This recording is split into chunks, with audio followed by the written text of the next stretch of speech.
to make a two-parter, Chi-Chi. So, a little history about North Dakota. This is Diamond Lake. This lake, there's a road right next to it. Always flooding. It always has an issue. They're buried on the road. And it's, I remember driving past this when we were a kid. It's been up higher than this one. North Dakota is farmland. This is, at least from my side of the family, you're an American as early as the mid-1800s. They primarily came from Scandinavia, and they were mainly farmers for the most part. It wasn't until your grandma's generation, Amy and Marlon, they started splitting and getting into other fields. Now, they were farmers growing up, but they had the opportunity to go to school. Your grandfather became a professor at Auburn University. Your grandmother went to a college as well, ultimately became kind of an entrepreneur of sorts in the teaching field. She taught piano, she tutored a bunch of students, she led a number of classes on her own. We'll get to North Dakota at some point, and I'll show you around, but not too much up here. A lot of farmland, but this is particularly a beautiful spot up in North Dakota, and I hope you appreciate it. Your mom, we'll get to Puerto Rico at some point. I wouldn't be the best guide with that, but how would I describe it here? When we first got here on this trip, it was very dark outside. You couldn't see much, and so it didn't all come back to memory right away. You just stand outside on a cool, breezy night, and just the smell is so different, so clean, crisp, it just rejuvenates your soul. And then there's just a aloneness and a peacefulness. It just makes you want to just set everything aside, just be, and not think about too much else. It's a challenging life being a farmer. It's not easy.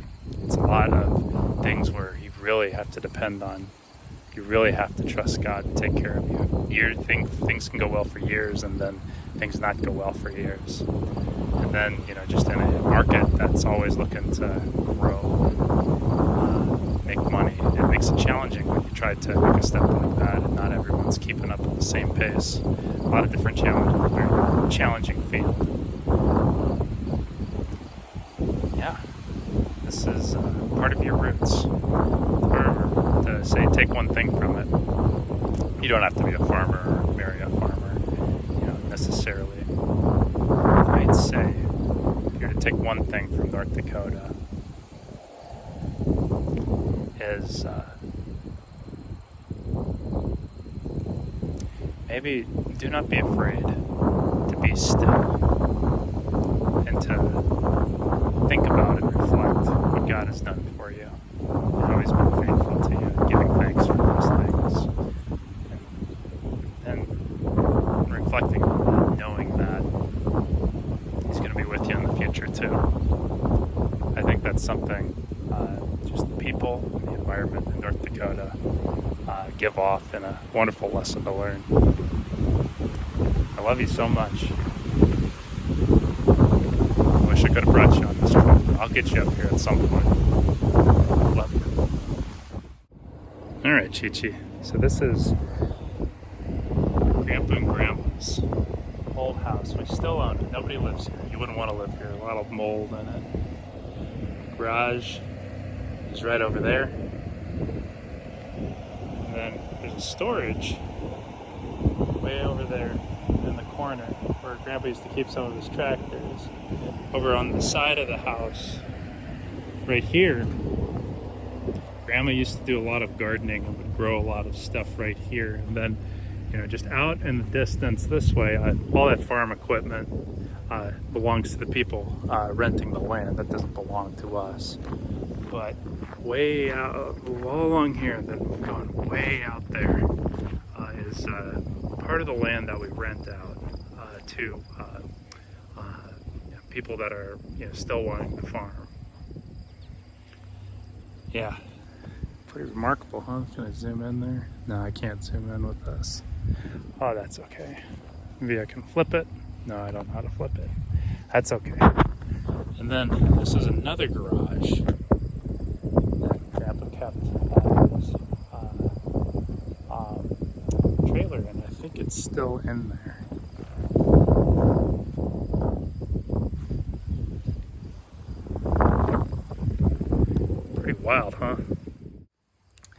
All right, Chi-Chi, we're looking inside Grandpa's work shed. That's his old camper that he used to travel in. I'm not sure what that is right there. I know it's for the harvest. But yeah, we used to do all sorts of stuff right here. Right here, underneath the door that slides open and closed, we do shooting in that direction. Grandpa teaches us how to shoot guns. All this, I imagine, are just supplies and tools from back when Grandpa was alive and running the place. Now, Grandpa Jensen did a lot of things. It mainly turned out just to be like crop farming and things like that. But he did do pigs for a while. I think he did cattle for a little while too. This would be an example of like one of the areas that they use for, you know, keeping those animals in. And this fence, I'm not going to touch it because I'm not really sure if there's anything there, but electric fence. And Grandpa would take me over here, and he teased that it would electrocute me if you touch it. He'd grab my hand and grab it, and like, ah! But it wasn't actually electric at the time, so just teasing like that.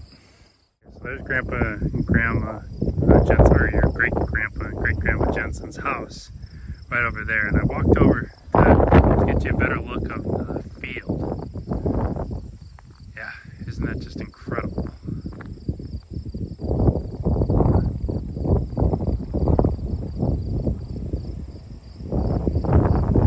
I'm not sure what's being grown up there. I want to say beans, but I don't know if that's right. This path right here, Grandpa would let us drive the four-wheeler. And as we go all the way down there, and we had to be careful. We never liked this going fast, but you know, if it wasn't looking, we'd try to do it anyway. But you can drive all the way down that way, and there's a little area you can turn around. And then over here, this machinery's in the way, but there used to be a path that he would clear out, so you could drive the four-wheeler down that way too. I'm not going to walk down there now just because I'm not really dressed for it, but like tucked down there is just like a nice little turnabout. Then right over there, yeah, more farming equipment that he keep. All right, so Chi-Chi, where we are at right now is Great Uncle Don's property. We look down the road going that way. You just stay straight going that way. You reach Grandpa and Grandma's old house, or Great Grandpa and Grandma's Jensen's old house. I covered that a little bit, but yeah, just isn't that crazy? Just miles and miles and miles and miles of just plains that are used for farming. I mean, it's just incredible. So Great Uncle Don is your last relative from my great grandpa and great grandma Jensen's generation. We used to drive in between here and there.